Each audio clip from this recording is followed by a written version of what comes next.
This happened a few years back on Halloween night. One of my friends and I had plans to go around the neighborhood and do the usual trick-or-treating kids our age would do. We were both 12 at the time, so not old enough for it to be weird to still go trick-or-treating, but old enough to be able to go without our parents. I remember being pretty excited for this reason alone. It would be the first year we would be able to go trick-or-treating with just ourselves, and this gave us the opportunity to choose our own route that hit all the good houses. The night was going like any other Halloween night. We got our bags like halfway full when it started getting late. I want to say it was around 9 p.m. by that point, around the time people started turning off their house lights to signify they would no longer be answering the door. My friend suggested we start heading back, but I was stubborn and wanted to take advantage of every last house we could. We ended up agreeing to visit one last cul-de-sac before going back home. Now, we lived in a nice neighborhood, but for whatever reason, there was a huge lack of streetlights. And considering a lot of the houses now had their lights off, it was getting more and more difficult to see as we continued our walk. Seemingly out of nowhere, we both noticed the silhouette of a man walking towards us. Not like other trick-or-treaters, but rather some lone, full-grown man. As we got closer, we realized he was a police officer, and as we walked past him, he introduced himself. Shortly after, he pointed to a house further down the road and explained how there was an older man living there who had been attempting to lure trick-or-treaters inside. He further explained that someone called it into the police and that's why he was there in the first place. Throughout the short conversation, he would continually explain how his police car was just over there. Like, that's actually what he said, just over there, and pointed in some random direction. Even at age 12, the whole encounter felt extremely unnatural. But what the officer said next caught both of us completely off guard. He said he needed to talk to the man, but that because he was a police officer, the man wouldn't open the door for him. Though he said if we knocked on the door, the man probably would open it. And after the man attempted to lure us inside, the officer said he would jump out of the bushes and catch the man in the act. My friend and I just looked at each other. We were both speechless. To better put this into perspective, you need to understand just how outlandish this request was. This supposed law enforcement officer was requesting two 12-year-old kids intentionally walk up to the house of a man reported to have been luring kids inside. He was essentially asking children he had just met to act as bait.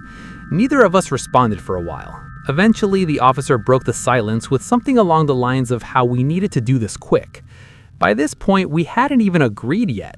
I wanted to speak up and say no, but I just couldn't bring myself to do it. Just then, a large group of teenagers came around the bend in the street. They were heading in our direction. That's when the officer said he'd be right back and not to go anywhere. He went off in some random direction as the group of teenagers passed us. One of them asked us if we knew that guy. We said we didn't, and briefly explained what had just happened. Obviously concerned, the group agreed the situation was weird and offered to walk us back home. We took them up on the offer, and that was pretty much that. My friend and I wouldn't really tell anyone about our experience, but over the years I've started to regret not making a bigger deal about it and reporting the situation to the police. We still don't know whether that was a real cop or not, but the older I get, the more I think it wasn't. And I mean, even if it was, putting two 12-year-olds in such a potentially dangerous situation is not acceptable as an officer of law enforcement, or as anyone for that matter. Police officer or not, I don't know what the guy's true motives were, and that thought still haunts me. It was Halloween night of 2016. I was 23 at the time and lived in my own two-story house. Now, Halloween in 2016 was a lot different to anything I'd seen before. There were a few months back then where anything anyone could talk about were these killer clown sightings and things of that nature. And of course, that year, Halloween took place right when the talk of killer clowns was at its peak. I remember a lot of parents not allowing their kids to do any trick-or-treating that year because of it. I myself didn't really have anything planned. I was going to hang out with a couple friends while handing out candy to the kids that came by, but that was pretty much it. Eventually, for the end of the night, when the doorbell ring started to slow down, the three of us, which was me and my two friends, who I'll call Thomas and Kenny for the sake of this story, started talking about general scary Halloween stuff. At one point, Thomas brought up a haunted house down the street. He explained how we should go and see how scary it was. Now, I figured I was to the point where I was too old for all that kind of stuff, but Thomas said it was the real deal. I know that's scary, but not scary enough to keep the kids away type of haunted house. Rather, this thing was legit, or at least that's what he said. So we all agreed to try it out. It was about a 5-minute walk to get there. I didn't say this out loud, but when we did get there, it didn't look like all the Thomas had made it out to be. Honestly, it looked like some teenagers had set it up in only a few hours. We walked inside and I quickly realized the place was decently packed. There were a lot of other people walking through. The whole thing wasn't that scary. I got jump scared a couple of times, but that was about the extent of it. Though that wasn't until I saw these 3 clowns. I have to admit, the costumes were really good. You could tell they spent a lot of time on them. What was weird though was how after they scared us, they continued through the house, following us. All of the other people dressed up would just scare us once and wait for the next people to walk through. But these guys literally followed us until we got back outside. This put me on edge, but I didn't say anything. We all walked back to my house, and shortly after, Thomas and Kenny would leave. Maybe 30 minutes after they left, my doorbell went off.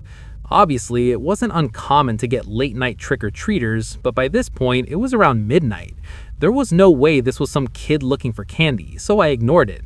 But just to hear footsteps walking around my backyard a minute later, I was now just annoyed. In my mind, I was almost positive it was just some teenagers trying to mess with me. I flickered my back porch line on and off multiple times as a way to scare them away. I looked out the window to see if it worked, and that's when I saw 3 men in clown costumes running into the darkness. My mind instantly jumped to earlier that night at the haunted house. But how could they figure out where I lived unless they followed me back home? I went upstairs and texted a group chat with me, Thomas, and Kenny saying, "Guys, I think those 3 clowns from the haunted house were just in my backyard." Kenny would send a text back saying, "Dude, call the cops." I figured that wasn't a bad idea. At the very least, the cops come here and I file a report for trespassing. As I was dialing 911, the heart-dropping sound of one of the windows from downstairs shattering filled my ears. My phone was still ringing by this point. I locked my bedroom door and hid in the closet. When an operator answered, I whispered that some men in clown costumes had just broken into my house not even a minute ago. I was told to lock myself in a room and hide while staying on the line. A few moments passed when I swear I could hear footsteps slowly making their way upstairs. I tried to stay silent as I could, but for the life of me, I couldn't keep my breathing down. This went on for what felt like forever when the relieving sound of police sirens could be heard outside in the street. Shortly thereafter, followed by quick footsteps downstairs and out the back door. After the police made their presence in the house known, I would meet them downstairs. I explained how I heard the intruders leave through the back door and they would call for backup. Those 3 clowns would not be found that night, and because they were wearing masks the whole time, there's a good chance they'll never be identified. I was left with a broken kitchen window, but surprisingly nothing stolen. Though I don't necessarily see this as a good thing, as it proves they weren't there to rob the place. They likely had much worse intentions. Why they targeted me specifically though, I'm still not sure.